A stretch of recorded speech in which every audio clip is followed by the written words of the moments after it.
Profitez de la fin du concert.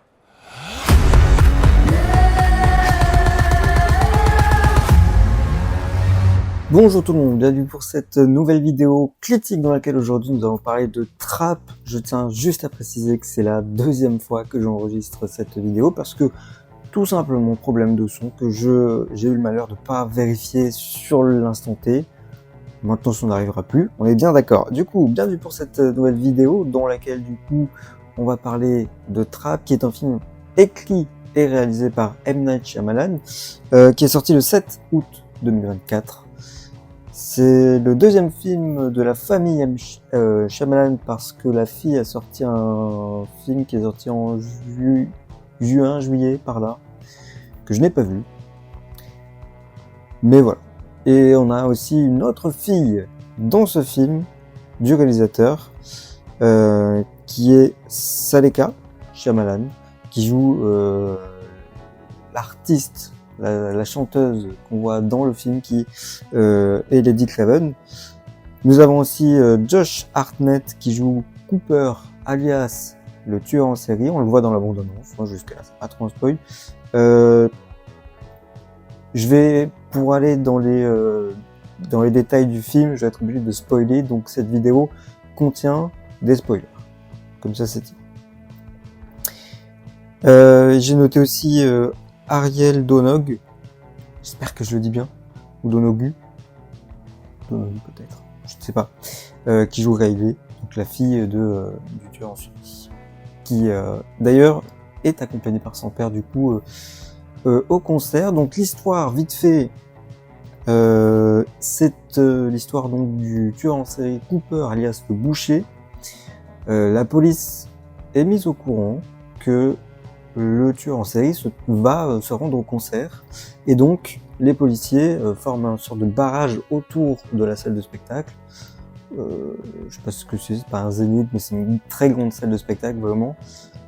Et donc ça va être comment le tueur en série va se sortir de cette situation, de ce piège qui a été créé pour lui. Donc voilà. Globalement, on est sur l'histoire. C'est pas aussi simple que ça, on va en parler, mais on est sur l'histoire.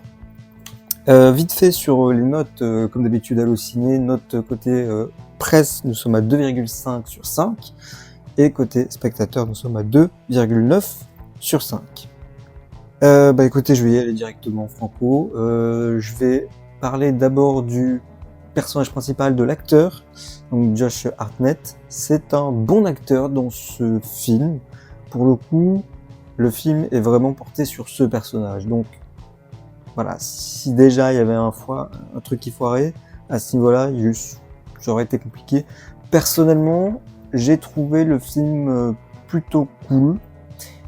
Je m'attendais à voir du gore ou du truc vraiment violent parce qu'on parle d'un boucher.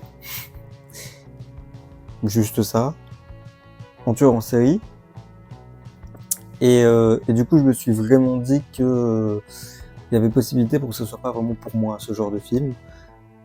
Et en fait, gros spoil, il se passe strictement rien de violent. Enfin, il y a de la violence évidemment, mais on voit rien physiquement, on voit rien. Donc, moi personnellement, je suis pas déçu, bien au contraire. Je pense que ceux qui ont l'habitude de Shyamalan, qui aiment aussi le film où on a cet aspect-là de violence ou de gore, doivent être un petit peu déçus sur cet aspect-là. Moi, c'est pas mon cas, mais il y a un truc quand même qui fait que tu te dis, on dirait qu'il s'est un petit peu limité, alors que clairement, il y avait les portes ouvertes là.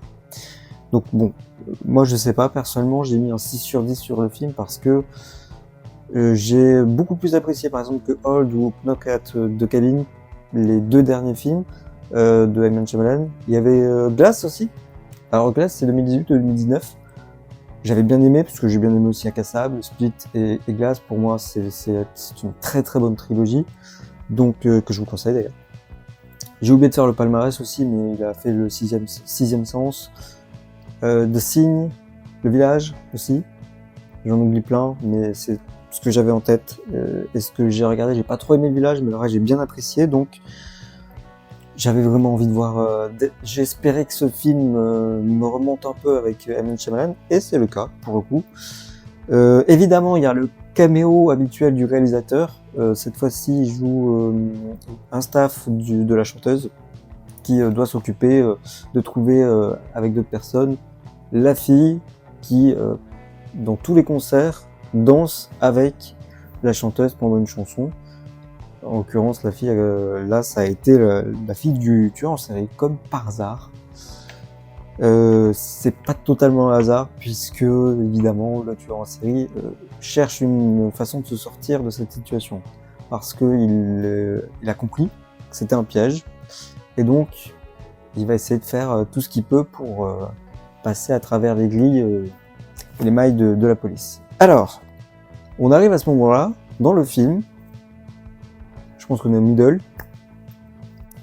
Il n'a pas encore trop, il n'y a pas eu encore trop de moments où comment il va faire, tiens il va faire ça super pour se sortir de cette situation. Il fait la note qui tombe. Et c'est là le problème du film, c'est qu'au middle film, t'as un retournement de situation qui casse complètement l'objectif, enfin le truc qui est intéressant dans le film. Il va littéralement dire, dans la loge de la chanteuse, qu'il est le tueur en série. Pourquoi pas, mais juste, c'était hyper intéressant de savoir, de continuer. En fait, moi, personnellement, si tout le film avait été dans le concert, ou comment il va faire pour se sortir réellement de cette situation sans être démasqué, ça m'aurait plu. Mais là, il y a un retournement de situation qui fait que t'es un poil déçu. Et du coup, le côté comment il va faire, bah tu l'as pas beaucoup. Et puis c'est tellement facile et basique ce qui se passe.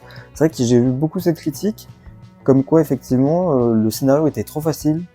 C'est-à-dire que tout ce qu'il trouve comme astuce pour essayer d'échapper au radar des flics, bah c'est ce que tout le monde a en tête en fait. Par exemple, en fait, il récupère à un moment donné la radio des flics et il entend les ont parlé, puis il s'apprête à baisser l'alarme incendie et il entend en radio que les flics pensent qu'ils vont faire ça, il va faire ça, et du coup il fait autre chose. Mais évidemment, c'est la chose la plus basique de créer un mouvement de panique pour s'engouffrer dans ce mouvement de panique, dans la foule. Et donc en fait, le scénario ne nous apprend rien d'inédit, ne fait rien d'inédit, et t'as même l'impression que c'était pas vraiment le sujet, qu'en fait il voulait partir. Juste partir du concert et faire autre chose. Et ce autre chose est pas forcément hyper intéressant. Il y a quand même, je prends les notes, il y a quand même quelques trucs cool. Le fait qu'il embarque la chanteuse à l'extérieur, qui elle se met à le menacer, de dire à sa fille qui il est, ce qu'il fait. Il y a un petit truc aussi, tu te dis mais pourquoi t'as fait ça en fait? Tu te mets en danger tout seul, ta fille va peut-être savoir qui tu es à cause de toi parce que t'es complètement débile. C'est vraiment ça que je comprends pas dans ce scénario. Ça fait pas de ce film un film catastrophique, mais c'est hyper bizarre pour le coup, ce retournement de situation, ce choix-là, ce parti pris. Il y a une scène donc où la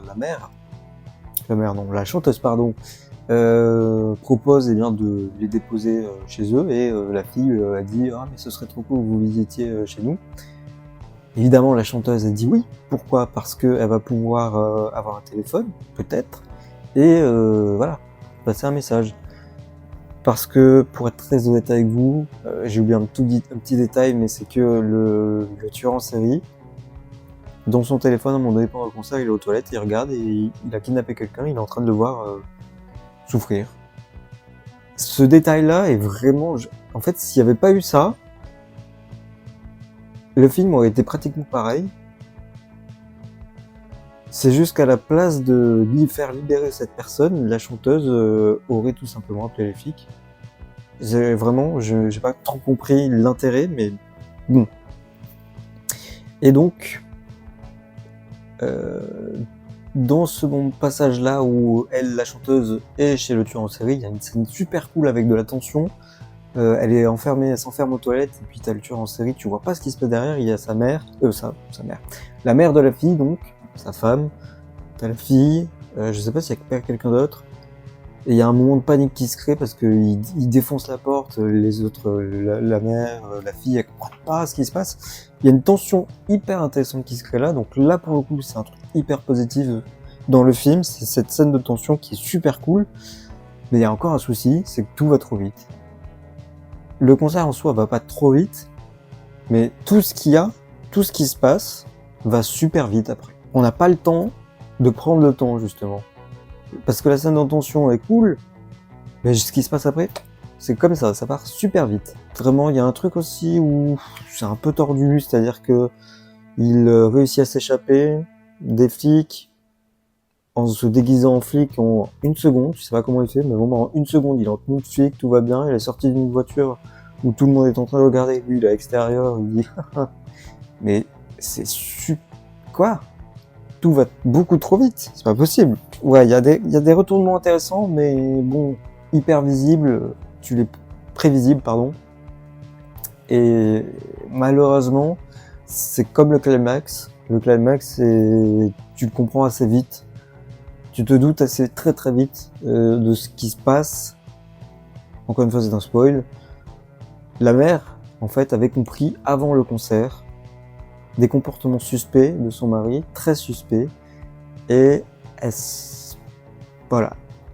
Comme si elle se doutait de quelque chose, elle a envoyé le ticket, anonymement, ticket de concert, à la police. Elle a fait peut-être un message, je sais plus, je crois qu'il y avait un message. Sauf que, évidemment, lui, il a compris, une fois qu'il a réussi à échapper à tout le monde, il revient chez eux, et puis il a compris. Hein. Et donc, il se met à menacer avec un couteau, tout simplement, et il lui dit que c'est fini, parce que... il dit même une phrase que j'ai notée pour vous dire. Je ressens tellement de rage envers toi, Rachel. Le personnage s'appelle Rachel. Et dit comme tel, ça te glace le sang, parce que il y a aucune émotion quand il le dit. On dirait un robot qui peut pas être détourné de son ordre. Très clairement, on dirait ça. Donc voilà. Et donc cette scène-là est accompagnée j'ai écrit une sorte de métaphore avec la théière, métaphore de la tension. La théière commence à faire du bruit quand le boucher Cooper dit à Rachel que il a compris, enfin il sait que c'est elle. Et une fois que cette tension est terminée, quelqu'un, en l'occurrence la police, éteint ce qui est en train de chauffer, la théière qui est en train de chauffer. Et donc le bruit s'arrête et tension terminée. Voilà. C'est juste ce que j'ai noté, c'était plutôt cool pour le coup. Il y a quelques trucs quand même, hein. C'est pas n'importe qui M. Night Shyamalan. Mais pour le coup, voilà, je trouvais que c'était un truc intéressant à dire. Je vous conseille quand même de le voir. C'est pas le film du siècle, c'est pas le meilleur film de M. Night Shyamalan. Il y a beaucoup de trucs, beaucoup de défauts au niveau scénario. Mais la réalisation c'est très M. Night Shyamalan. Donc, si vous aimez la réalisation d'M. Night Shyamalan, ce film est fait pour vous comme les autres. N'hésitez pas à me donner votre avis en commentaire aussi, c'est très important. Et moi personnellement, j'ai hâte de voir la suite pour M. Night Shyamalan. Je n'ai aucune info de ce qu'il compte faire. Aucune info, mais j'ai hâte. Voilà. En fait, M. Night Shyamalan, c'est un coup sur deux, voire 2 coups sur 3. Soit j'aime pas. Le film d'après, soit j'aime pas. Ça faisait 2 films que j'aimais pas, là je suis un peu content de remonter à la pente, mais c'est pas non plus le film le plus ouf. J'ai fait un cool et un ouf. Voilà, merci à tous, je vous donne rendez-vous très prochainement pour de nouvelles vidéos, portez-vous bien, ciao.